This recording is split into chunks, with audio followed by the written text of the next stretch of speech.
بسم الله الرحمن الرحيم. الحمد لله رب العالمين، والصلاة والسلام على أشرف الأنبياء والمرسلين سيدنا محمد وعلى آله وصحبه أجمعين. أما دواني بريس صلاة وخير ودقال لها ملايك سرطة زور سفاس وسروكاتي زان كويكوية وسازاني أم درفتا سفاس وبشي بنا مكاني آين جنابي كار دكتور من بو ام هالی کاریا هیوادارین ان شاء الله کاری برهم دارترو ان شاء الله کاری باشتری و دوادابه. بابتکی من برزانو کو جنابتان ازانم لسر خوێندنەوەیەکی بابەتیانەیە بۆ بابەتی یەکسانی نێوان ژنوپیا و ئەوەی کە جەنابی کاک دکتۆریش باسی کرد، مساواتی جەندەری. نازانم بۆ لەوێ تەڕح ناکە کاک دکتۆر لێش داتە شۆکەنیش ناکە. باش بەڕێزان، طبعا ئەم بیرۆکەی یەکسانی جەندەری وەکو جەنابتان ئەزانن وەکو هەر بیرۆکەیەکی تر پەیوەندی بە ژینگەی کۆمەڵایەتی و ژینگەی ئاینی و ژینگەی کلتوری ئێمەوە نییە، و ئینەما ئەم بیرۆکەیە سەرەتا لە ڕۆژاواوە سەری هەڵداوە، پاشان وردە وردە دزەی کردو بە ناو واقعی مجتەمەعاتی ئێمە. ئەوەی کە وای کردو بیرۆکە یەکسانی سەر هەڵبدا، ئەو ناحەقی و زوڵم و ستەمکاریەیە کە کاتی خۆی کۆمەڵگاکانی ڕۆژاوا بەدەستێوە ناڵاندویانە و ئافرەت بە تایبەتی لەو کۆمەڵگانەیە کە هیچ مافێکی نەبووە. من حەزاکەم بچینەوە سەر ئەوەی شارستانیەتی ئیغریقیەکان و ڕۆمانیەکان و یۆنانیەکان و مەسەلەن شارستانیەتی بابلیەکان و حاموڕابی و ئەمانە چۆن بوون بەرامبەر بە ئافرەتان. ئەمێ باسی سەردەمانێکی نزیک بکەین کە لە فەڕەنسا لە ساڵی 1586 مؤتەمەر کراوە، قسە لەسەر ئەوە کراوە ئایا ئافرەت ئینسانە یا ئینسان نییە. لە کۆتایی مؤتەمەرەکەیە بڕیار دراوە بۆی ئافرەت ئینسانە، بەڵام بۆ خزمەتی پیاو دروست کراوە. لە ساڵی 1850 لە بەریتانیا ئافرەت وەکو هاوڵاتی سیر نەکراوە و پیاوی بەریتانی ئینگلیزی بۆی هەبووە خێزانەکەی بفرۆشێ و نرخی خێزانەکەی بە 6 پێنس دیاری کراوە کە بۆی هەبووە بیفرۆشێ. لە ئەڵمانیا هەتا ساڵی 1957 ئافرەت بۆی نەبووە خاوەندارێتی بکە، هیچ یعنی مافی خاوەندارێتی هیچ شتێک کە تایبەت بەخۆی هەبێ وەکو ممتەلەکات نەیبووە. لەم مجتەمەعاتانەیە بەڕێزان بیرۆکەی داکۆکیکردن لە مافی ئافرەت سەری هەڵدا. دواتر ئەم بیرۆکەیە وەکو هەر بیرۆکەیەکی تر زیادەڕەوی تێداگرا، پەڕگیری تیا دروست بوو بە ئایدۆلۆژیا. ئێستا ئەوەی کە هەیە لە واقعا ئەوەیە ئەم حرەکە فیمەنیزمیە کە پێی ئەوەتێ بژوتنەوەی مێگەرایەتی ئێستا لە مەسەلەی ئافرەت و ئەوە دەرچووە، بژوتنەوەیەک هەیە پێی ئەوەتێ بژوتنەوەیەکی ڕادیکالی مێگەرایەتی. ئەم بژوتنەوەیە کار لەسەر ئیقسا هەرچی دین،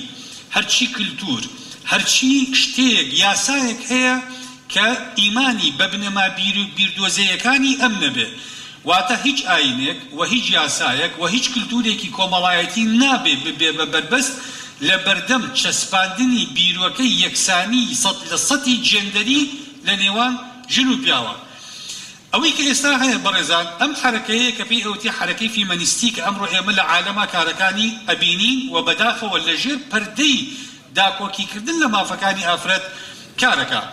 ئەگەر بزانین ئەمە ئێستا لە ڕێکەوتنامە نێودەوڵەتەکانە بیرۆکەی یەکسانی چۆن باسەکرێ،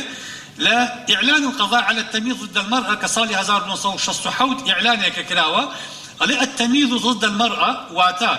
جیاکاری دژی ئافرەت بریتێ لە چی؟ بإنكاره أو تقييده تساويها في الحقوق مع الرجل يمثل إجحافا أساسيا ويكون إهانة للكرامة الإنسانية. هەموو جیاکاریەک لەگەڵ ئافرەت جیاکاری هەڵبەت دیوان ڕەگەزی ژن و پیاوەڵێ، دژی ئافرەت بە ئیهانەدا ئەندێ بەرامبەر بە ئافرەت و بە ئیهانەدا ئەندێ بۆ کەرامەت و شکۆی مرۆڤایەتی. لە مادەی دوو ئیعلانەکەیە ئەڵێ تتخذ جميع التدابير المناسبة، واتە هەموو ئەو ڕێکارانە ئەگیرێتە بەر دژ بە ئەو کلتور و یاسا و ئەو حاڵەتە پراکتیکی کۆمەڵایەتیانەی کە هەن کە جیاکاری دژی ئافرەت ئەکەن و ئەبێ پارێزگاری یاسایی بۆ مافەکانی ئافرەت دابنێت. دواتر بەڕێزان ئیتیفاقیەی سیدا و لە ساڵی 1970 دێتە پێشەوە کە بە مەترسیدارترین ڕێکەوتنامەی نێودەوڵەتی حسێ بکرێ بۆ، چونکە هەموو ئەو دەوڵەتانی کە ئەندامن و پرۆتۆکۆلی ڕێکەوتنامەکەیان ئیمزا کردووە مولزمن بە جێبەجێکردنی بنەماکانی ڕێکەوتنامەکە و بە گۆڕینی هەر یاسایەک لە یاسا ناوخۆیی ئەو دەوڵەتانەیە هەیە، ئەبێ گۆڕانکاری تیا بکرێ بە شێوازێک کە چەسپاندنی یەکسانی تەواو بکات لە نێوان ژن و پیاوە. مادەی دوو ئیتفاقیەکە ئەڵێ تشجب الدول الأطراف، واتا همو أو دولتاني کە ئەندامن لە ڕێکەوتنامەکە سەرکۆنەی هەموو ئەو یاسایانە ئەکەن کە دژ بە جێبەجێکردنی بنەمای یەکسانی نێوان ژن و پیاون. دواتر بەڕێزان مادەی 5 ئیتفاقیەکە دەوڵەتەکان ملزم ئەکا.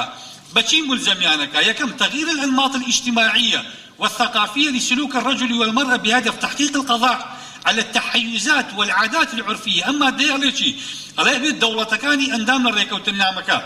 همو أو ريكا رياسايانا بقر نبر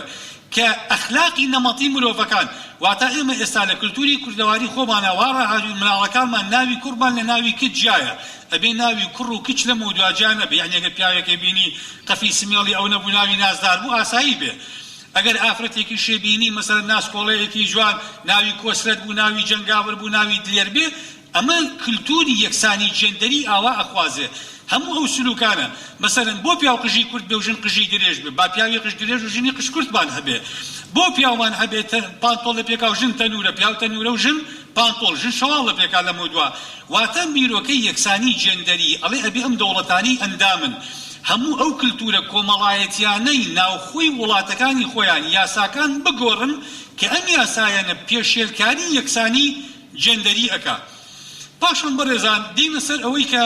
ئەم داوایی کە هەیە مەترسیەکانی ئەم داوای جێبەجێکردنی یەکسانی یعنی ئەم ململانیی ئافرەت کەوتۆتە سەنگەر دژ بە پیاو و دژ بە کۆمەڵگا و دژ بە ئاین و دژ بە یاسا و دژ بە کلتور کە ئەوێ ببێ بە هاوشانی پیاو لە هەموو شتێکە مەترسیەکانی ئەم بانگەشەیە لە چیە؟ یەکەم ئێستا ئەم بەڕێزان لەسەر ئاستی نەتەوە یەکگرتوەکان چەندین منەظەماتی حقوقی هەن ئیش لەسەر جێبەجێکردنی فکرەی فیمەنیستی ئەکەن نەک یەکسانی نێوان ژن و پیا و ئینەما بیرۆکەی مێگەرایەتی ڕادیکالی. دووەم ئەم یاسایانە ئێستا داوا ئەکەن بەوەی هەرچی شتێک لە مێژووی مرۆڤایەتیە لە یاسا بەرکارەکانە لە کلتورە کۆمەڵایەتیەکانە لە ئاین و پیرۆزی و بەها باڵاکانی کۆمەڵگاکانە هەیە هەموو ئەوانەی کە جیاکاری جێندەریان تایە ئەبێ بگۆڕێ بەبێ ئەوەی قودسیەت بۆ هیچ شتێک بمێنێ. یعنی ئەگەر ئەمە دەقێکی قورئانە جیاکاری جێندەری ئەکا ئەم دەقە قورئانە ئەبێ بگۆڕێ دەقی حەدیثێکی پێغەمبەر ئەبێ بگۆڕێ بنەمایەکی ئەخلاقی ئەبێ بگۆڕێ. بۆ چونکە ئەمان یەکسانی جێندەری مەبدەئە لەلایەن ئایدۆلۆژیایەکە و تەڕحەکرێ وەکو بەدیلی ئایدۆلۆژیاکانی تر. خاڵێکی تر یعنی تۆ تەسەوورکە ئەوان ئێستا کەلیمەی هیستریکە لە ئەنگلیزا بەکاریە ئەڵێن هی ئاماژەیە بۆ پیاو ئەبێ بڵێن هێرستری ئاماژە بێ بەژن بۆ تاریخ تاریخی پیاو بێ بۆ سیغەی مذەکەر بۆ مێژووی مرۆڤ بەکاردێ کەواتە بێ سیغەی مؤەنەثیشی بۆ بەکار بێ وەکو چۆن مذەکەری بۆ بەکاردێ. خاڵێکی تر ئیش لەسەر ئەوە ئەکرێ بەوەی کە هەموو جیاکاریەکان یعنی بۆ نمونە ئێوە پێتان سیر نەبێ ئێستا لە ئیتفاقیی سیدا و ئەوەی کە باسەکەین لە ئیتفاقیەکانی کرد لە بیرۆکەی جێندەر بەڕێزان مەفهومی جێندەری کە ئەمڕۆ ئێمە سنتەرمان هەیە لە زانکۆکانی هەرێمی کوردستانە بیرۆکەیەکی مەترسیدارە. بۆ چونکە بیرۆکەی جێندەری پێمانەڵێ ئینسان ئەبێ ئەو پێک هاتە فیتریەی خۆی لە بیرکا کە لەسەری دروست بووە ئەڵێ هیچ ئینسانێک لە بیرۆکەی جێندەریە بە دوو ڕەگەزی جیاواز لەدایک نابێ واتە پیاو کە لەدایک ئەبێ پیاو نییە ژنیش کە لەدایک ئەبێ ژن نییە. بیرۆکەی ژن و پیاوەتی ئێمە بۆ خۆمان هەڵی ئەبژێرین ئێمە دوو جۆرین. بۆیە حتا ئێستا ئەگەر ملاحەزە بکەن جێندەر یعنی چی؟ جێندەر لە موسوعاتی علمیە جێندەر یعنی جۆری کۆمەڵایەتی. ئێستا لە جیاتی وشەی سێکس کە جنسە ئینسان دوو جنسی هەیە ڕەگەزی نێرەیامەیە وشەی سێکس بەکار نایە وشەی جێندەر بەکارێ. بۆ جێندەر یعنی جۆر کەواتە ئەم پیاوە جۆرێکی کۆمەڵایەتی ئەم ژنە جۆرێکە ئەم پیاوە ئازادە لەوەی هەر ڕەگەزێک بۆ خۆی هەڵەبژێرێ لەبەرەوە ئەڵێ جاکردنەوەی ڕەگەزی ژن و پیاو ئێمەین بە مناڵەکانمانی ئەدەین ئێمەین بوو کە شوشە بۆ کچەکانمانەکڕین جلی کوردیان لە بەرەکەی قژیان بۆ ئایهێڵینەوە ناوێکی ناسکیان لێ ئەنین شەرمنیان ئەکەین ئەیانکەین بە کچ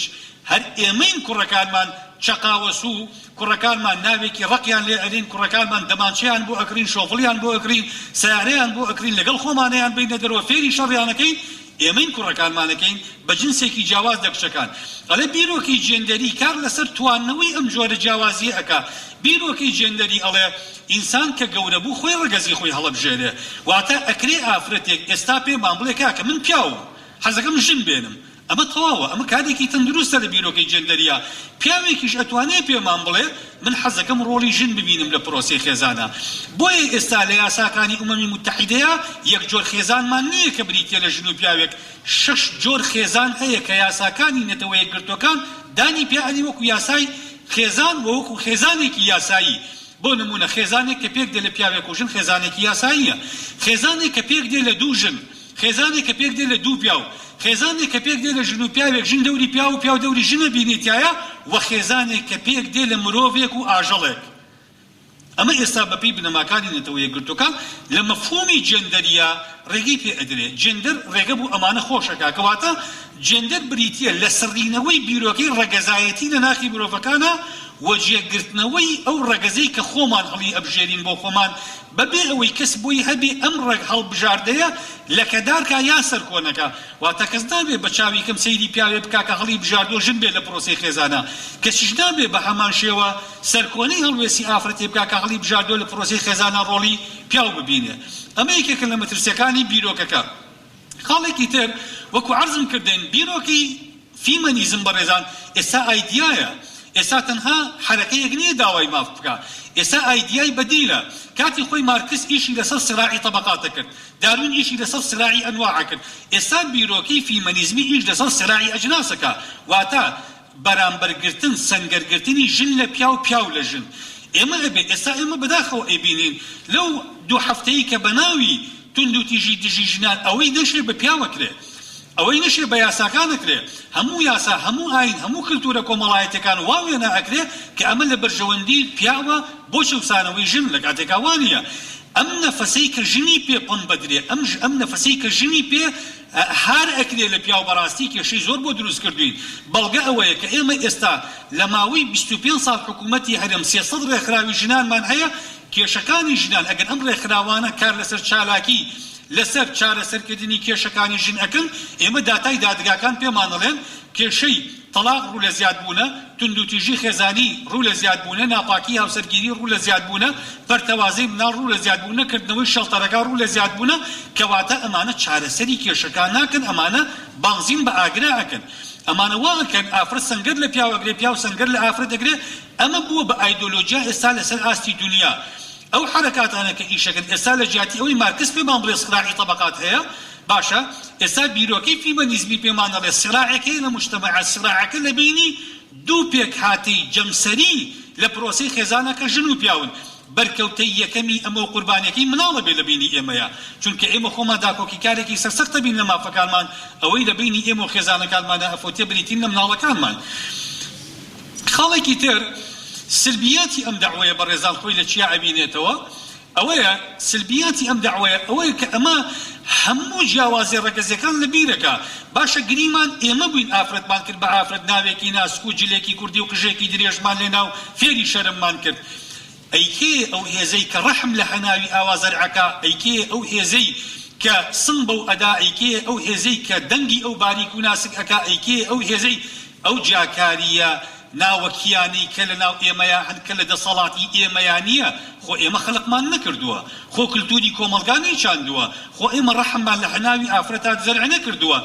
بێڵ و هێلکەدارمان لە هەناوی ئافرەتا زەرع نەکردووە خۆ ئێمە لەشی ئەومان بێتوک نەکردووە خۆ ئێمە دەنگی ئەومان ناسک نەکردووە خۆ قژیمان درێژ نەکردووە خۆ سنگمان بۆ دروست نەکردووە کە دروست ئەبێ خواوای دروست ئەکا ئەمە کڕۆمۆسۆمێکە لە X دروستە بێ ئەو کڕۆمۆسۆمێکە لە XY دروستە بێ ئەم جاکاریانە ئێمە ناتوانین بیسڕینەوە ئەمە خۆ هەڵخەڵەتاندنە ئێمە بڵین وەڵا ژن و پیاو وەکو یەک بن و ئەم جیاوازیانە هەمووی لە بیربەرینەوە جیاوازیەکان بەڕێزان لە ڕووی جەستەییەوە سیر بکەن ئێمەی مرۆڤ خۆشەویستان ئێمەی مرۆڤ لە ڕووی بایۆلۆجیەوە عیلمیەن لە ئادەم هەتا وەکو کۆتا مرۆڤی ئەم سەرزەویە علمی بایۆلۆژیا پێمانەڵێ مرۆڤەکان ڕێژەی لە یەکچوونیان لەگەڵ یەک بە ڕەشمان بە سپیمان بە زەردمان بە بۆرمان هەمومان بە ژنمان بە پیاومان ڕێژەی لە یەکچوونمان لە 109.9 ڕێژەی جیاوازی ئێمە لە 0.1 کەواتە کاتێک ئافرەتێک گەڵێ منەمەوێت لە هەموو شتێکا لە پیاو بچم یا پیاوێک لە پیاوێکی تر ئێمە لە 199 لە پوینت نوێش وەکو یەک خوین لە 0.1 جیاوازیمان هەیە ئەم جیاوازیە بۆ تەکاملە نەک تەساڕع کەواتە ئەو جیاوازیە جستەیانی کە هەمانەوەکو عەرزم کردن ئەمە خاڵی دووەم مێشکی پیاو بەڕێزان دەماغی پیاو لە 22 ملیار پوینت 8 خانە پێک دێ مێشکی ئافرەت لە 19 ملیار پوینت 3 خانە پێک دێ کەواتە جیاوازیمان هەیە لە ڕووی ئەوەی مێشکی پیاو دەماغی قورسترە لە دەماغی ژن جیاوازیترمان هەیە دڵی پیاو گەورەترە لە دڵی ژن خڕۆکە سوورەکانی خوێنی پیاو لە 120 لە خڕۆکە سوورەکانی خوێنی ژن زیاترێکە ئافرەت ئێمە ئەزانین لە ڕووی خڕۆڵی یعنی سۆڕی سروشتی ژیانەوە کۆمەڵی حاڵەتی هەیە سۆڕی مانگانی هەیە حەملی هەیە لەگەڵ خوێنی دوای مناڵبوونی هەیە ئەمانە هەر هەمووی گۆڕانکاری سایکۆلۆجی گۆڕانکاری فسیۆلۆجی گۆڕانکاری جەمسەرین لە ناخی ژنا کە دروست ئەبن و هەر ئەمانەیشن وا ئەکەن کە ئەحکام حتا خوا لەم حاڵەتانەیە ئەحکامی شەرعی تەکالیفەکانی خۆی لەسەر ژن سووگەکە بۆچی بۆ ئەوەی ئافرەت لەم حاڵەتانەیە ئەرکێکی ئەکەوێتە سەر ئەرکەکە جەستەییە نەفسیەن ئافرەت لەم قۆناغانەیە تێگەچێت لەبەرەوە شەرعی ئاسانکاری بۆ ئەکا من لەبەر کەمی کات ئەمانە تەنها لە داتاکانە هەن دواتر لە بخرێتە خزمەت جەنابتان بەسەریا تێ ئەپەڕم جیاوازی هۆرمۆنیەکان ئێمە جیاوازیش گەلەوەی جیاوازی جەستەیمان هەیە جیاوازی هۆرمۆنیمان هەیە هۆرمۆنی تستیستیرۆن کە هۆرمۆنێکی جنسیە لە پیاوە دەئەونەی ژن هەیە بۆیە پیاو زۆر جارە بینی مثلا هیوایەتی تعددی هەیە فرەژنی هەیە بەس ژن ئەو هیوایەتی نییە لەبەروی هۆرمۆنە جنسیەکەی ئەم دەقاتی ئەو هۆرمۆنەیە کە لە ناخی ئافرەتا هەیە ئەو هۆرمۆنەیە کە کاریگەری لەسەر جیاوازیەکانمان ئەکا لە کاتی بالغ بوونە مثلا ئافرەت هێلکە ئیفرازەکە پیا و سپێرم ئیفرازەکە ئافرەت ڕەحمی هەیە بۆ هەڵگرتنی سپێرمەکان بۆ بەخێوکردنی مناڵەکە پیا و ڕەحمی نییە ئافرەت سنگی هەیە بۆ شیرپێدانی مناڵەکە پیا و نیەتی ئەمانە هەر هەمووی کۆمەڵی حاڵەتن و عەرزم کردن ئەو هۆرمۆناتانە تەئسیرەکەن لەسەر دروستکردن جیاوازی سایکۆلۆجیەکانمان بەڕێزان زۆرترین ڕێژەی ئەو کەسانی کە تووشی قەلەقی نەفسی کە ئابەشی زۆفرینیا ئەبن لە ئافرەتانە ئەم دیاردانە ڕوو ئەدا بەتایبەتی لە کاتی ئەو حاڵەتانی کە سۆڕی مانگانەیە و ئەو حاڵەتانی تر کە حەمل و ئازاری مناڵبوونە مێشکی ئافرەت ئەو دوو بەشەی مێشک چڕترە لە بینی ئافرەتە یعنی مێشکی ئافرەت بەستەرەکانی نێوان دوو بەشی مێشکی چڕترن بۆ هەر بۆیە ئافرەت عاتیفیترە و ئافرەت زووتر فێرتی زمانە بێ و ئافرەت زیاتر قسە ئەکا لە پیاو ئەو دوو بەستەرەی کەمترە هەر بۆیە شاڵێن پیاو لێ کاتە ئەتوانێت ئیش بکات ژن لێ کاتە 4-5 ئیشەکە پیاوێک یاژوێ لە ئەخبارێک لە یا کتێب بخوێنێتەوە کە کتێب بخوێنێتەوە قسەی لەگەڵاکە تەرکیزی نامێنێ ژن چێش لێ ئەنێ مناڵ ژیرەکە سەی تەلەڤیزیۆنەکە قسەش لەگەڵ پیاوەکەیەکە تەرکیزی لای هەر چواریشیان هەیە ئەمە حاڵەتێکی طەبیعیە حاڵەتێکی نۆرمەڵە پەیوەندی بەچیەوە هەیە بە تەرکیزی بینی ئەو ڕەبتەی کە لە مێشکی ئەوە هەیە ئافرەت ئەو بەشەی مێشکی کە پەیوەستە بە عاتیفەوە چڕترە لەو بەشەی مێشکی کە پەیوەندی هەیە بەلایەنی بیرکردنەوە و ذاکرە و عەقڵەوە ئافرەت زیاتر ئەگری زۆرتر لە پیاوەگری ئافرەت کە هیلاکە بێ علم النفس ئەڵێ ئافرەت کە هیلاکە بێ حەزی لە قسەیە پیاو کە هیلاکە بێ حەزی لە ئیسراحەتە ئافرەت کە هیلاکە بێ حەز لەوە ئەکا بڕواتە تەفاسیلی حیاتی خۆی باسی معاناتەکانی بکە پیاو کە هیلاکە بێ حەزەکان لە بیری بکە ئافرەت حەزی زۆر لە قسەیە پیاو کەم دووترە کێشەی ژن و پیاو زۆر کات ئەوەیە ژن ئەڵێ من هەرچی بە تۆ ئەڵێم تۆڵی ئەڵێ بڵێ تەفاسیلی مملم پێ بڵێ حەزەکە کە چوویتە دەرەوە لە ماڵ من الباب إلى المحراب چی بینی چی بیسکێ و بینی بووی باسکەی تۆش حوسەڵەی نییە ئەم جیاوازیە هەمیشە ئەبێ بە خۆکاری کێشە ئەمە پەیوەندی هەیە بە پێکاتە مێشکی و دەرونیەکانمانەوە عەلاقەی نییە بۆی کە ئێمە تەجاهولی کۆمەڵێک مەسائیلمان کردبێ دوو دقە ماوە وڵای جام پێم وایە دکتۆری بەڕێزفریان ناکەم ئەگەر دوو دقە ما بێ تەئثیراتە سلبیەکانی ئەم دەعوەیە بەڕێزان چییە یەکەم وەکو عەرزم کردن ئەمە پەیوەندی نێوان ژن و پیاو ئەکا بە پەیوەندیەک لەسەر ئەساسێک و بۆ نمونە ئێمە ئێستا حتا ئەو ئافرەتە بەڕێزانی کە لە بواری ڕێکخراوەکانی ژنان ناکارەکەن زۆر تەرکیز لەسەر ئەوە کە نەفەقەی ژن لەسەر پیاو نەمێنێ مارەی ئافرەت لەسەر پیاو نەمێنێ بۆ بە لێکدانەوەیەکی هەڵە چۆن ئەڵێن ئافرەت کە وابەستەی ژیانی پیاوە بێ لەبەرەوەی پیاو منفیقە لەسەری ئەگەر ئەم بیرۆکەی ڕاست بێ ئافرەت بۆیە وابەستەی ژیانی ئێمە خەرجی بۆ ئەەکەین کەواتە مناڵەکانیشوان کە ڕێزمان لێ ئەگرن لەبەرەوەی ئێمە خەرجیان بۆ ئەەکەین کەواتە ئەگەر مناڵەکانمان گەورە بوون خەرجیان لەسەر ئێمە نەبا با ڕێز لە ئێمە نەگرن چۆن ئەبێ خوا فەرمێ وجعل بينكم مودة ورحمة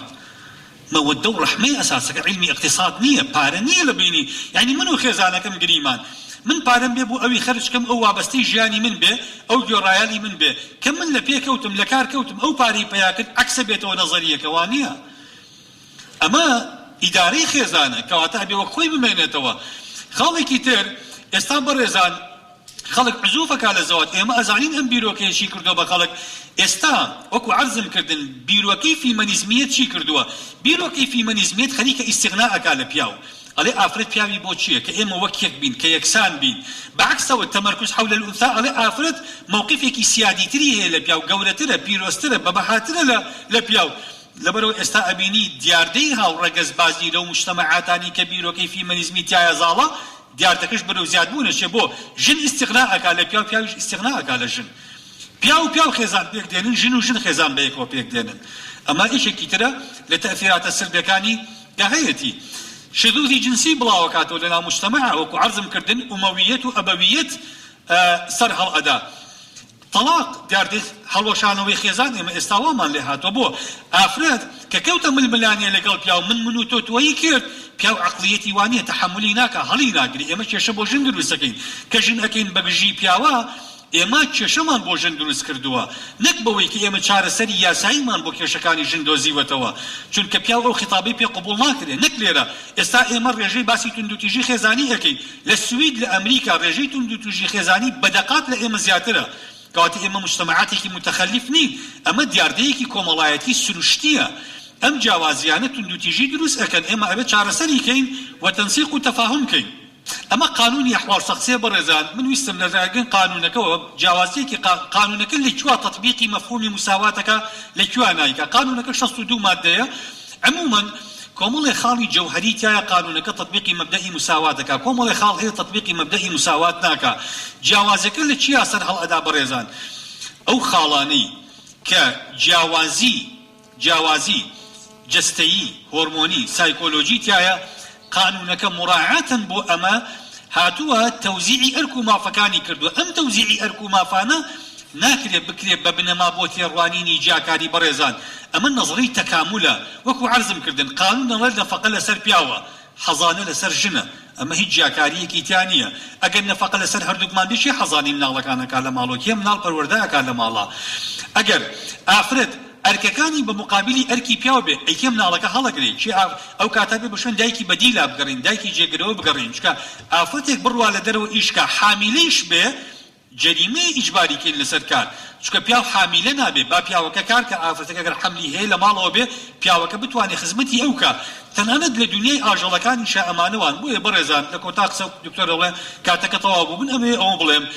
ئێمە ئەو جیاکاریانی کە هەمانە لە ژیانی خۆمانە ئەوەی کە بە تایبەتی ئاینەکان ئەیڵێن ئەوەی کە خوای پەروەردگار فەرموویەتی باشە ئەمانە بۆ ڕێککردنی ژیانی خەڵک و کۆمەڵگاکانە تێکدانی ئەم سنوورانە و بەزاندنیان و هەوڵدان بۆ قوڵکردنەوەی ڕۆحی مێگەرایەتی و ڕۆحی پیاوسالاری لە کۆمەڵگا بەڕاستی تاوانێک کە ئێمە دەرحەق نەک بە خۆمان دەرحەق بنەوەکانی داهاتوو شەکەین چونکە فیترەتیان تێگەدەین کێشەی کۆمەڵایەتیان بۆ دروستەکەین زۆر سپاس دووبارە بۆ ئامادەبوونی بەڕێستان سپاس بۆ سەرۆکایەتی زانکۆی کۆی و بەشی بنەمەکانی ئاین وەسەلام عەلەیکوم وەڕەحمەتوڵڵاهی وبەڕەکاتوه